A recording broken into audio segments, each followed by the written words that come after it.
बच्चों आज हम लोग क्लास 11th की फिजिक्स में एक चैप्टर देखने जा रहे हैं जिसका नाम है वर्क एनर्जी एंड पावर। पिछली क्लास में हम लोगों ने सर्कुलर मोशन के बारे में पढ़ा था। आज हम लोग इस टॉपिक का जो बेसिक है वो पूरा क्लियर करेंगे और इसके बाद हम लोग बेसिक से एडवांस की तरफ बढ़ेंगे। 2-3 पार्ट में ख़त्म हो जाएगा आपका ये चैप्टर। तो सबसे पहले आप लोगों से अगर मैं पूछूं वर्क पढ़ने से पहले तो आपको कुछ बेसिक चीज़ें बताई गई होंगी। आपने नाम सुना होगा मास, सुने हो। उसके बाद आपने नाम सुना होगा एक्सीलरेशन, ये भी सुने हो। उसके बाद आपने नाम सुना होगा फोर्स, ठीक है।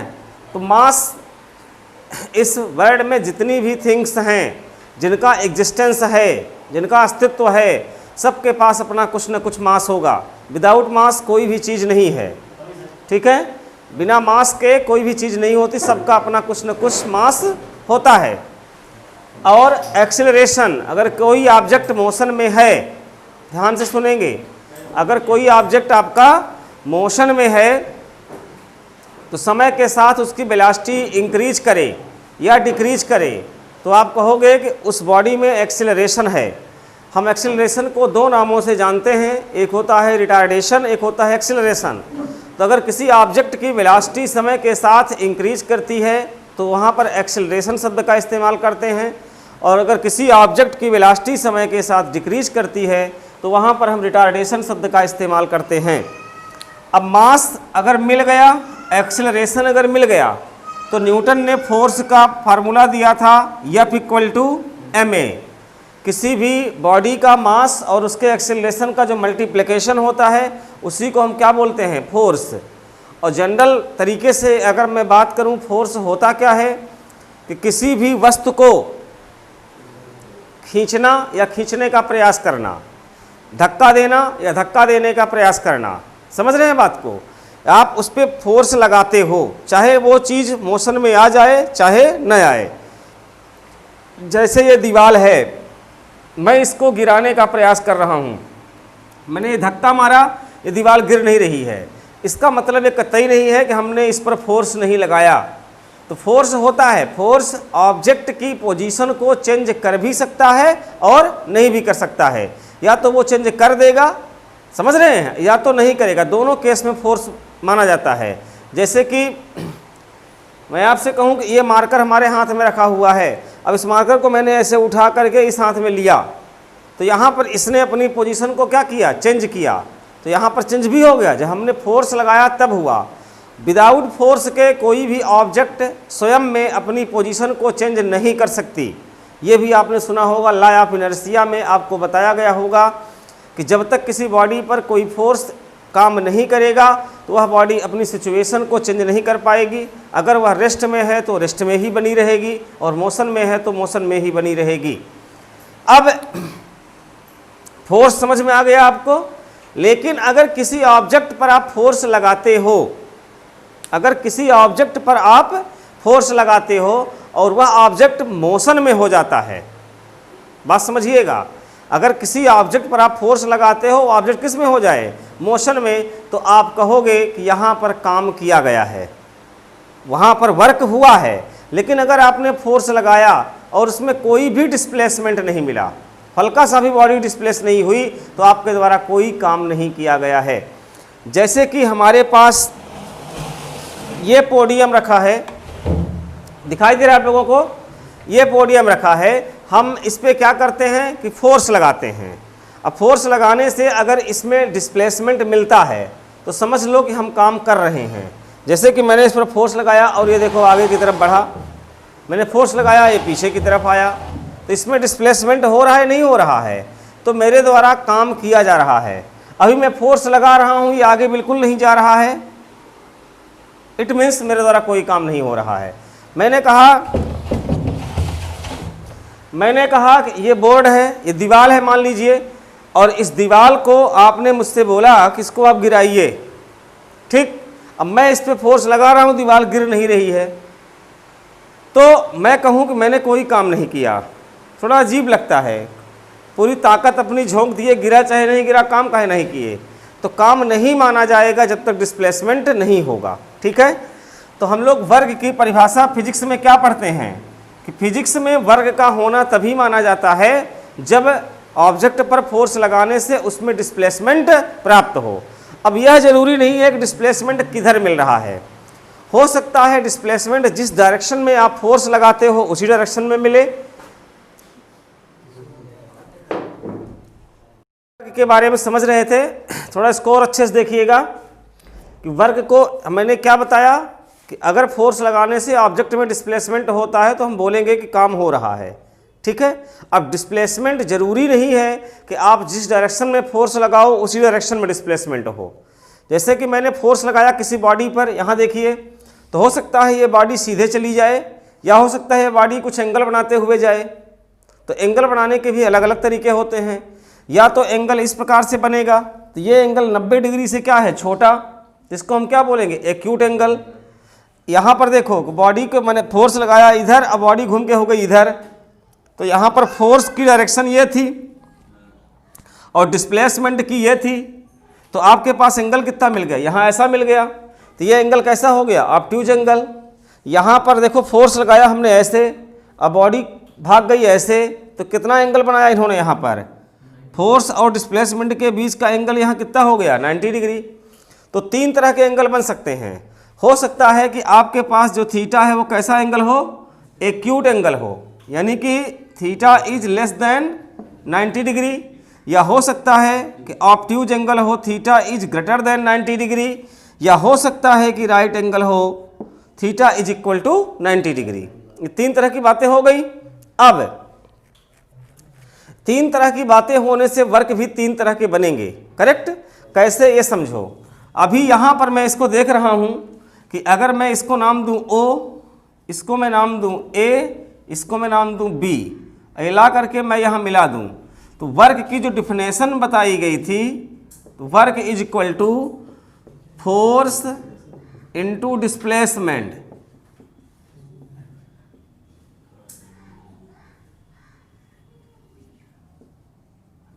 फोर्स इनटू डिस्प्लेसमेंट, जनरल भाषा में ऐसा ही बोला जाता है, लेकिन ये बहुत करेक्ट नहीं होता। तो फोर्स तो सही है, डिस्प्लेसमेंट कैसा है कि displacement in the direction of applied force. हमेशा डिस्प्लेसमेंट वही लोगे जो फोर्स की डायरेक्शन में काम करेगा, ठीक है। तो force into displacement in the direction of applied force. तो आपको डिस्प्लेसमेंट जो लेना है, इधर देखो, जब थीटा एंगल से बॉडी इधर घूम गई तो कौन सा डिस्प्लेसमेंट लेना है, फोर्स की दिशा वाला। तो फोर्स के दिशा में डिस्प्लेसमेंट क्या हो जाएगा, OB कहा जाएगा, ठीक है। तो हम यहाँ से लिखेंगे W इक्वल टू, फोर्स को लिखेंगे F और डिस्प्लेसमेंट को क्या लिख देंगे, OB। क्यों OB लिखा हमने, एक्चुअल में डिस्प्लेसमेंट तो D है, लेकिन ये डिस्प्लेसमेंट नहीं लिया जाता, डिस्प्लेसमेंट लिया जाएगा फोर्स की डायरेक्शन में, ठीक है। तो हम यहाँ से OB का मान निकाल लेंगे D के रूप में। तो in triangle AOB cos theta बराबर क्या हो जाएगा, बेस अपॉन हाइपोटेंस। तो बेस हो गया OB और हाइपोटेंस कितना हो गया, D। तो यहाँ से OB की वैल्यू कितनी हो गई, D कॉस थीटा। तो OB का मान जाके यहाँ रख दीजिए, तो W इक्वल टू क्या हो जाएगा, F into D cos theta, ठीक है, F into D cos theta. तो ये तुम्हारे पास वर्ग का फार्मूला होता है। अब अगर थीटा का मान 90 डिग्री से छोटा है तो कॉस थीटा की वैल्यू कैसी होती है, पॉजिटिव। अगर थीटा का मान 90 डिग्री से बड़ा हो गया तो कॉस थीटा की वैल्यू कैसी हो जाएगी, निगेटिव। और अगर थीटा का मान 90 डिग्री हो गया तो कॉस थीटा का मान क्या हो जाएगा, 0। तो यहाँ से W तीन तरह के बनेंगे, हो सकता है पॉजिटिव बने, हो सकता है निगेटिव बने, हो सकता है 0 बने। तो टाइप्स ऑफ वर्क, कार्य कितने प्रकार के बताए गए हैं, 3 प्रकार के, धनात्मक कार्य, ऋणात्मक कार्य और शून्य कार्य, positive work, negative work and 0 work. तो पॉजिटिव वर्क के बारे में अगर कोई पूछे क्या होता है तो क्या बताओगे कि अगर किसी भी ऑब्जेक्ट में फोर्स लगाने से उसमें डिस्प्लेसमेंट एक्यूट एंगल से होता है तो किया गया कार्य कैसा हो जाएगा, पॉजिटिव। अगर किसी ऑब्जेक्ट में फोर्स लगाने से उसमें डिस्प्लेसमेंट ऑब्ट्यूज एंगल से होता है तो किया गया काम कैसा हो जाएगा, नेगेटिव। और अगर किसी ऑब्जेक्ट में फोर्स लगाने से किया गया कार्य सॉरी फोर्स लगाने से डिस्प्लेसमेंट 90 डिग्री से होता है, परपेंडिकुलरली होता है, तो किया गया कार्य कैसा हो जाएगा, 0 हो जाएगा। तो हमारे पास यहाँ टाइप्स ऑफ वर्क बनते हैं। अच्छा, इसको अगर शॉर्टकट में लिखना चाहो वेक्टर फॉर्म में, तो W इक्वल टू क्या लिखोगे, F डॉट D, ये ध्यान जरूर दिए रहना। और यूनिट इसकी क्या होती है, ध्यान देना, तो जूल, कार्य की इकाई क्या होती है, जूल होती है। और अगर इसका डायमेंशनल फार्मूला की कोई बात करे, तो डायमेंशनल फार्मूला होता है क्या, पहले F का लिख लो, बताओ, ml square T minus 2, F का होता है mlt माइनस 2 और उसका L हो गया तो ml square T minus 2, that is the dimensional formula of work. Okay, तो कार्य के बारे में हमने क्या सुना कि फोर्स होता क्या है कि किसी भी ऑब्जेक्ट, सॉरी वर्क, किसी भी ऑब्जेक्ट पर फोर्स लगाने से उसमें जो डिस्प्लेसमेंट प्राप्त होता है in the direction of applied force, उन दोनों का प्रोडक्ट क्या बनता है, वर्क। कार्य को 3 प्रकार से बताया गया है। पॉजिटिव वर्क, यहां पर जो वर्क होगा वो कैसा हो जाएगा, पॉजिटिव वर्क। यहां का वर्क कैसा हो जाएगा, निगेटिव वर्क। और यहां का कैसा हो जाएगा, 0 वर्क। अभी मैं इनके एग्जाम्पल लेकर के आपके सामने क्लियर करूंगा, ठीक है ना, तब तक आप इतना जल्दी से नोट कर लीजिए। देखिए एक न्यूमेरिकल है, 5 newton force applied on a body displaces it through 10 metre, calculate angle between force and displacement if work done is 25 joule. कह रहा है कि किसी ऑब्जेक्ट में 5 न्यूटन का फोर्स लगाया जाता है, तो आपके पास F की वैल्यू कितना दे दिया है, 5 न्यूटन, और बॉडी डिस्प्लेस कितना हो रही है, 10 मीटर, तो D की वैल्यू कितना दे दिया है, 10 मीटर। और कह रहा है वर्क कितना हो रहा है, 25 जूल, तो W कितना हो गया, 25। और आपसे मांगा है कि फोर्स और डिस्प्लेसमेंट के बीच का एंगल निकालो। फार्मूला आपको पढ़ाया गया है, W इक्वल टू क्या होता है, FD cos थीटा होता है, तो W की वैल्यू यहाँ रख दो 25, F की वैल्यू यहाँ रखो 5, D की वैल्यू रखो 10 और cos थीटा, तो 25 इक्वल 50 cos थीटा। तो यहाँ से cos थीटा का मान निकालो, कितना आएगा, 1/2। आकाश में कितने की वैल्यू होती है, 1/2, cos 60 की, तो थीटा की वैल्यू कितनी हो गई, दिखाई दे रहा है नीचे देखो, हाँ, तो थीटा की वैल्यू कितनी हो जाएगी, 60 डिग्री। यही आपसे पूछा है, बन जाएगा। चलिए इसको नोट करिए। देखिए नेक्स्ट क्वेश्चन है, a force F equal 2I cap plus 3J cap minus 5K cap newton when applied on a body produces a displacement S equal 2I plus 4J plus 3K metre, calculate the amount of work done. तो यहाँ पर force जो है vector के form में दिया है और डिस्प्लेसमेंट भी वेक्टर के फॉर्म में दिया है। तो हमने वेक्टर के फॉर्म में आपको सूत्र बताया है, W equal to F dot D। तो आपको डॉट प्रोडक्ट सिखाया गया था, 2 वेक्टर का डॉट कैसे निकलता है और 2 वेक्टर का क्रॉस कैसे निकलता है, बताया गया नहीं बताया गया है। तो यहाँ पर फर्स्ट वेक्टर को लिखो 2I plus 3J minus 5K dot, second vector को लिखिए 2I plus 4J plus 3K। अब आपको सिखाए थे कि I वाले का I वाले से मल्टीप्लाई करिए, J वाले का J वाले से करिए और K वाले का K वाले से करिए। तो 12 4 16 में 15 निकाल दो, कितना आएगा, 1 जूल। यही आपका आंसर हो जाएगा, ठीक है, नोट करिए। अब देखिए जो आपके पास मैंने बताए थे वर्क 3 प्रकार के होते हैं, positive work, negative work and 0 work. जब थीटा की वैल्यू 90 डिग्री से छोटी होगी तो वहाँ पर काम कैसा होगा, पॉजिटिव। जब थीटा की वैल्यू 90 डिग्री से बड़ी होगी तो काम कैसा होगा, नेगेटिव। और जब थीटा की वैल्यू 90 डिग्री होगी तो काम कैसा होगा, 0। आप इसको अपने दैनिक जीवन में सोचो, डेली लाइफ में कैसे हम इसको समझ पाएंगे। आप मान लीजिए कुएं से एक भरी हुई बाल्टी को रस्सी की सहायता से निकाल रहे हैं, खींच रहे हैं, तो आप फोर्स किधर लगा रहे हैं, ऊपर की ओर।